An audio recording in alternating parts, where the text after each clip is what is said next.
everybody? I'm back with another badass video. You know what it's about? It's a team talk. What are we talking about today? Lithium battery maintenance. Huh?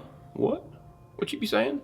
Lithium battery maintenance. So, as we come out of winter up here in the north, we end up getting a lot of batteries that are sleeping, dead, not working. Customers saying their batteries are shit. La-di-da-di-da. Okay, so I personally deal with Monster Marine and Precision Sonar. Those are precision batteries. And I do deal with Lithium Pro. So those are essentially the three that I deal with. I called Monster the other day. They had one that was basically tired. I couldn't get it reset, couldn't get it turned back on. So I was talking to him. And I'm like, we need to do a video about this. Because I think the general maintenance portion of a lithium battery, when we're not using it, people just think they're bulletproof. Right, Jordan? I mean, they literally, you and I were talking like about your snowmobile. You've got a lithium battery in that, and you were like, I don't know what I'm supposed to do with this thing.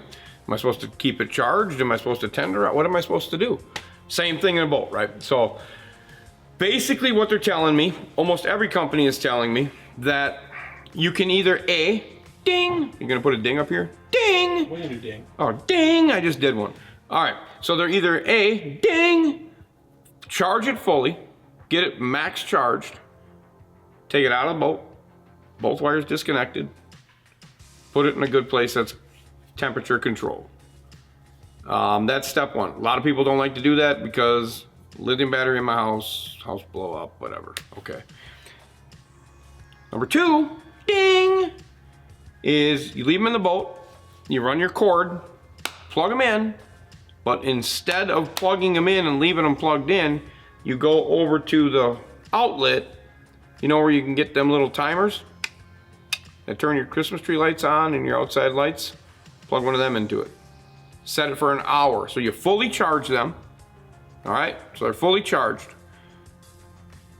Then right when you're done with that, you put the timer on the wall, you plug it into the timer. So it turns on for an hour a day. Turns on for an hour. Hour's done, turns off. That's all you gotta do.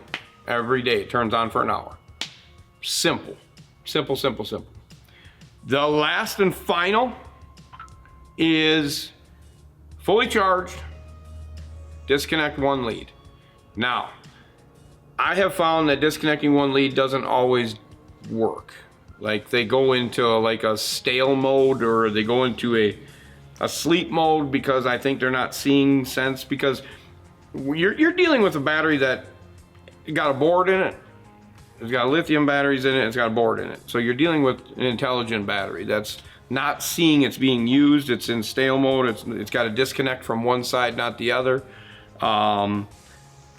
I asked about just plugging it in and leaving it plugged in, and they said that'd be fine, obviously because your charger turns on and off throughout the year, right?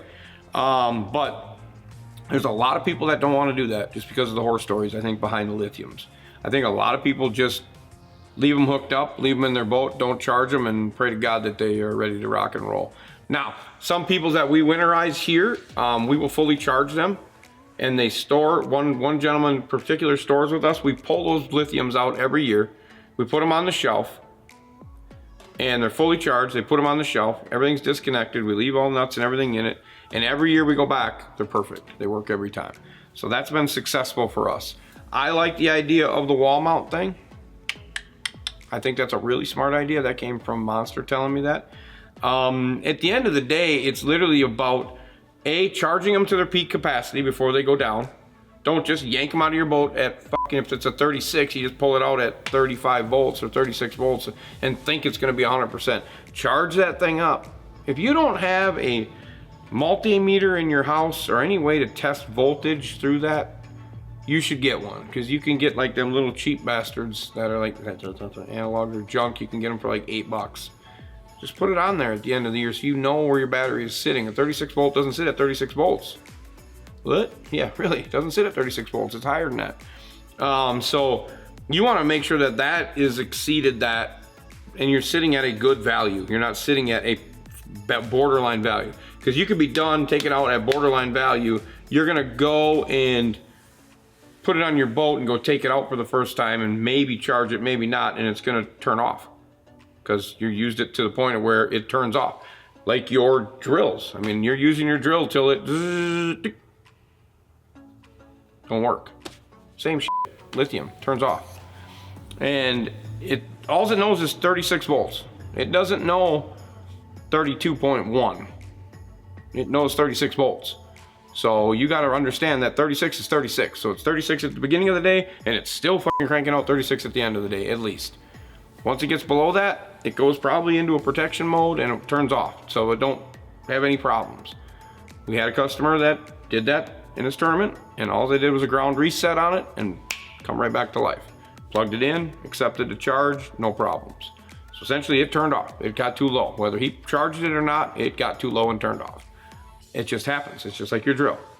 So the maintenance portion of it when you're coming into fall is charge it all the way to the top, get it to peak. Don't go use it then.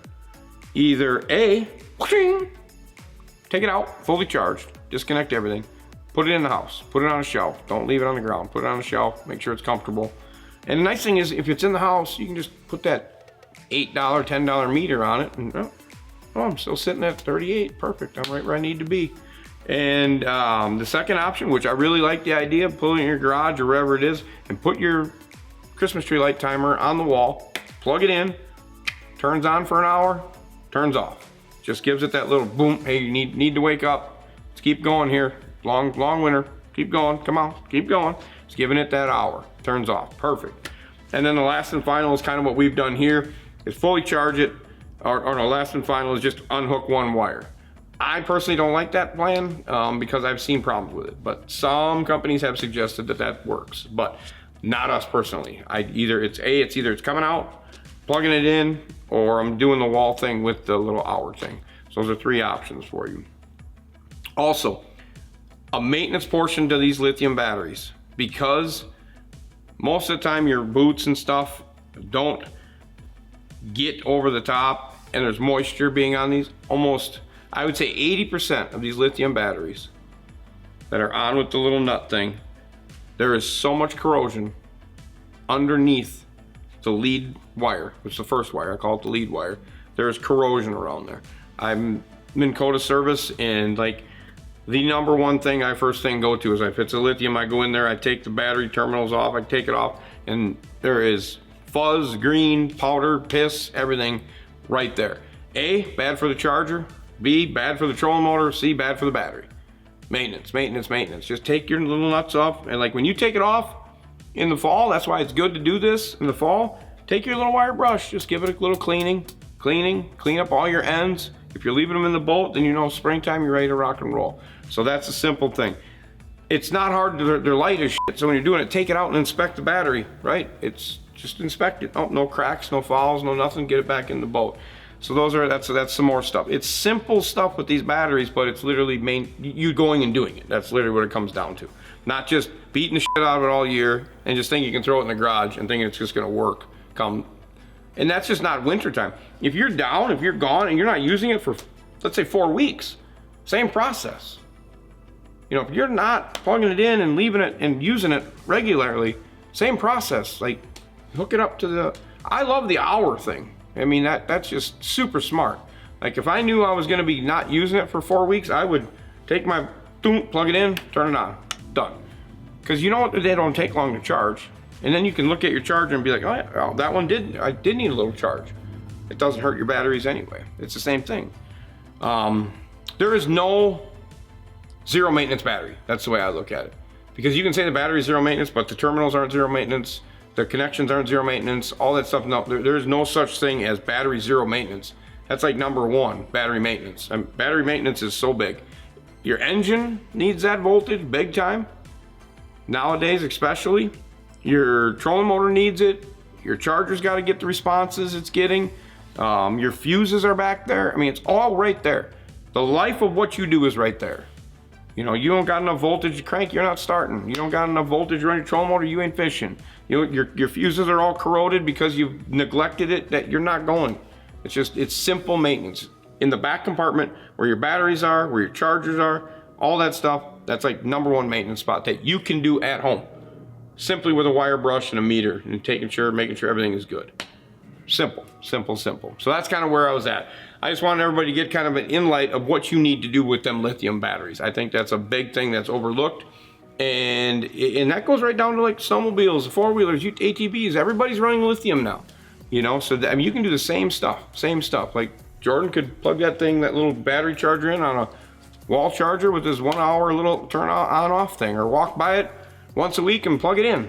You know, walk back when you get home, unplug it.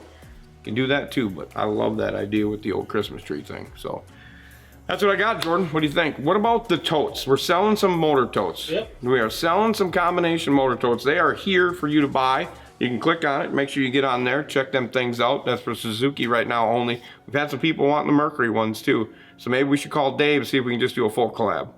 Got some Yamaha ones too. Full collab. I think we should get a hold of Dave, do full collab on everything.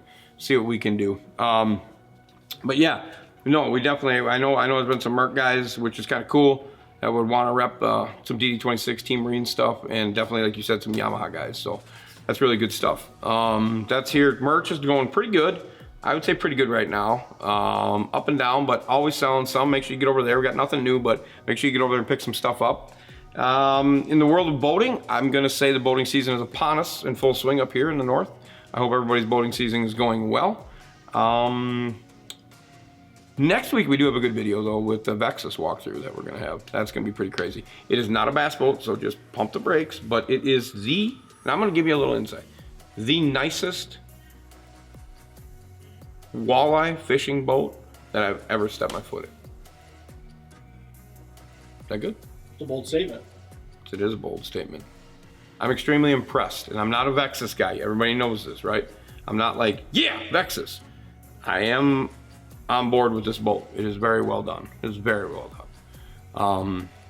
I found a couple things that I didn't like, and we'll make sure you know it. So, but besides that, it's a very well done boat. So, yeah, that's what I got, Jordan. You got anything?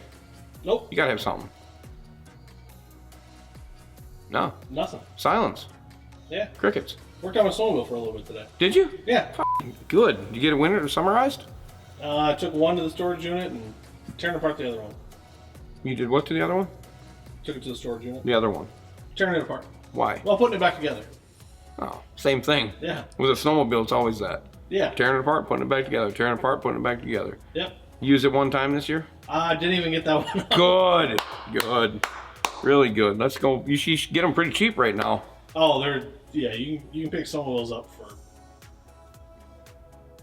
Have you ever thought of just taking it to the sand dunes and just burning that running it hard? There's people that are doing that, right? Yeah, there's people that are doing it, yeah. Well, because you can't use them here in the north anymore, so you might as well just... Grass drags. Yeah, grass drags. That'd be fun. Yep. Yep. What about water? You ever think of...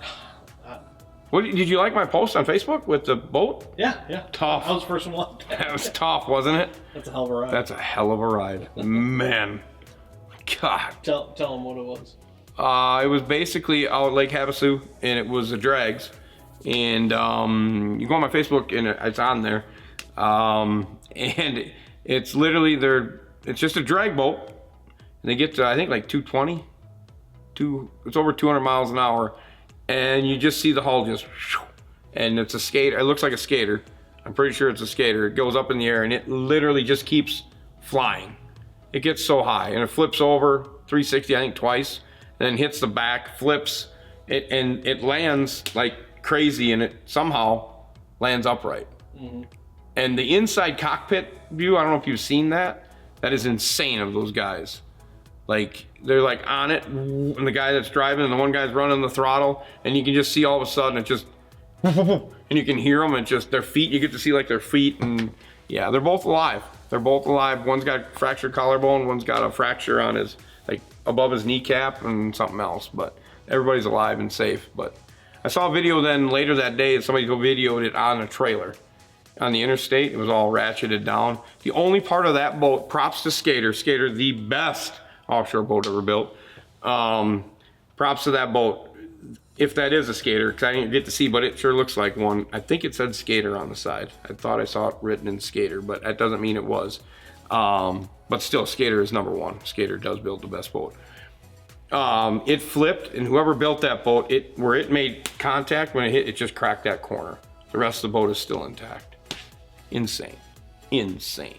if you have not seen that video, go check out my Facebook. I won't probably accept your friend request, but you could at least click on it and just watch it, and it's crazy, crazy. And they won. I heard they won. Because they crossed the line, I think in the air or something, and it was like, there was fastest time. 200 miles an hour and flipping, that is insane.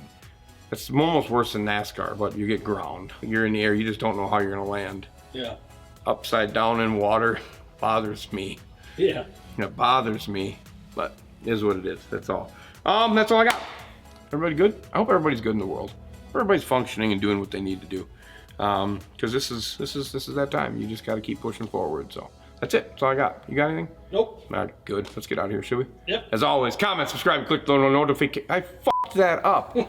That is the first time I have fucked that up in a long time. Wow!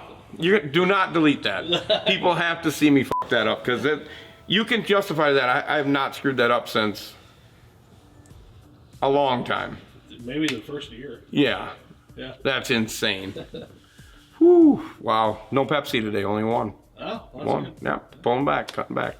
But, all right, I'm ready this time. You ready? Yep. As always, comment, subscribe, click notification bell to witness the madness that I hope everybody is soon to say. Speed, money, no brakes. We are out. See ya!